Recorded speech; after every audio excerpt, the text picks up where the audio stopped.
not have 1,000 regrets. I have regrets every year. I'm sure you do too. And you're much younger than I. So regrets is not the question. I've never said I don't have any regrets. I have lots of regrets. I've also said I think we would do well as a country to have a truth and reconciliation process around the decade of the war in Vietnam, around those years, 1965 to 1975, or we could extend it, 1955 to 1985. I think we ought to have a truth and reconciliation process. And in that process, I'm happy to stand on the same stage with John Kerry and Bob Kerry and John McCain and Robert McNamara and Henry Kissinger and account for everything I did and account for everything that happened if they will do the same. And then we will see whose actions were despicable.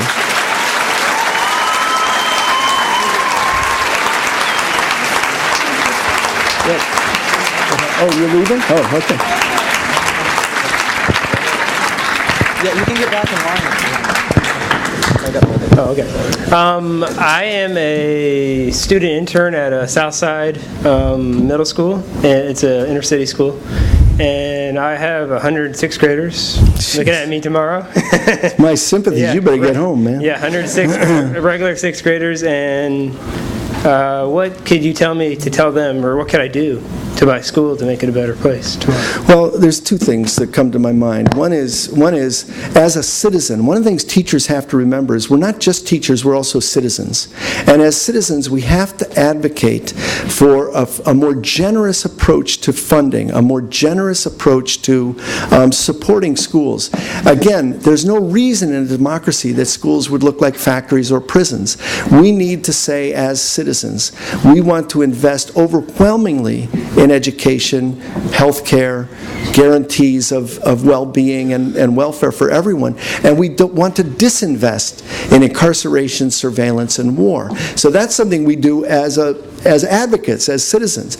As a teacher, there's no simple answer. We all recognize as teachers that we have too many kids, too little time, and too few resources. That's the nature of our work. And my son Malik, who's the one who asked me if I got paid by the word when he was 5, is now 28, and he teaches 6th grade math and science in an inner city school in California, bilingual. And what Malik says again and again is, I need to find a way every day to improve this corner of this classroom. He has 100 kids also. And he says, I also have to not get frantic. I have to not be driven crazy by the media and by the administration telling me, you must do this, you must do that. Tomorrow will be another day. My basic argument in my discussion with Malik is, you have to end every day critical of yourself for what you might have done better. Because you could always do better with Hector, or with Maria, or with Carmen. You could always do better with somebody, and you always did one thing that you wish you could change. And you have to get up the next morning and forgive yourself. Because if you don't forgive yourself, you're going to burn out quick, because you never are perfect as a teacher. But there's a metaphorical shift that should go on also. As long as I was talking about reframing and so on. Too often we think of the teacher as the master and commander, holding tight to the podium, knowing the knowledge, giving the knowledge, dispensing things. And I remember when I was first teaching, I was teaching kindergarten, and I'd been in the classroom for about 15 minutes, and a little 5-year-old said, Bill, why does the ball bounce?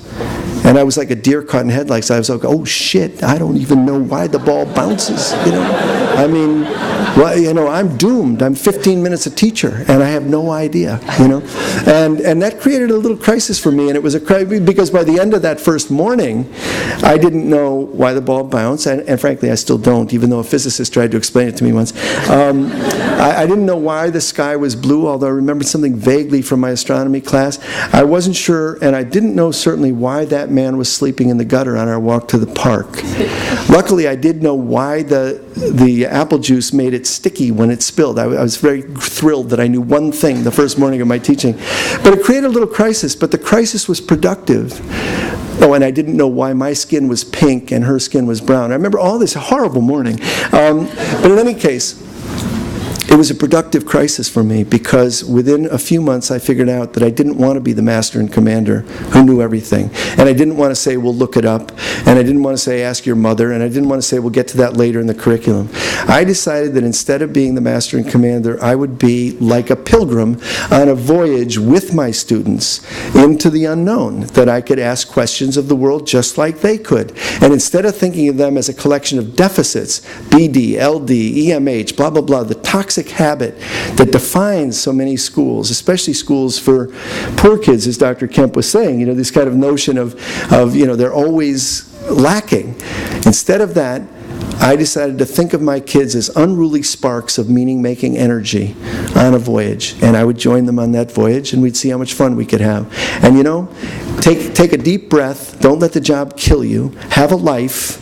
Don't be consumed 24/7. All these reforms that say, geez, teachers need to be online so the parents can contact them at 2 in the morning. Hell no. I want teachers to get a rest, and take it easy. And so ask yourself if you have in your own adult life what you want for kids. You want your kids to read? Are you reading? You want your kids to, enjoy life? You have to enjoy life. There's another way of thinking about the rhythm, and it goes to this question of values. Rosa Luxemburg, the great socialist leader in Germany, wrote to a friend from prison. The friend, and she was at the bottom of a letter to a friend from prison, she said, so you must learn to be a mensch. Mensch, for those of you who don't know, is Yiddish. And she goes on to say, you must learn to become a mensch. And then she says, I can't really define it for you, but mensch means loving your own life enough to take care of your children, to enjoy your family, to enjoy the sunset and the sunrise, to enjoy a good meal. Love your own life, but also love humanity enough to put your shoulder on history's wheel when history requires it. And it's that balance, which is never perfectly figured out, that is so important. How do you both give to humanity and give to yourself and the people you love close in? That's not exactly an answer, but it's the best I can do. Thanks. Hello. Hi.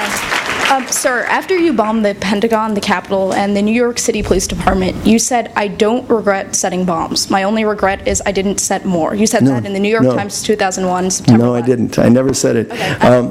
You're quoting from Fox News. There's a narrative out there that says that I said that, but actually I didn't. What the New York Times quoted me as saying is I didn't do enough. And I still feel that I didn't do enough. In fact, I feel I'm not doing enough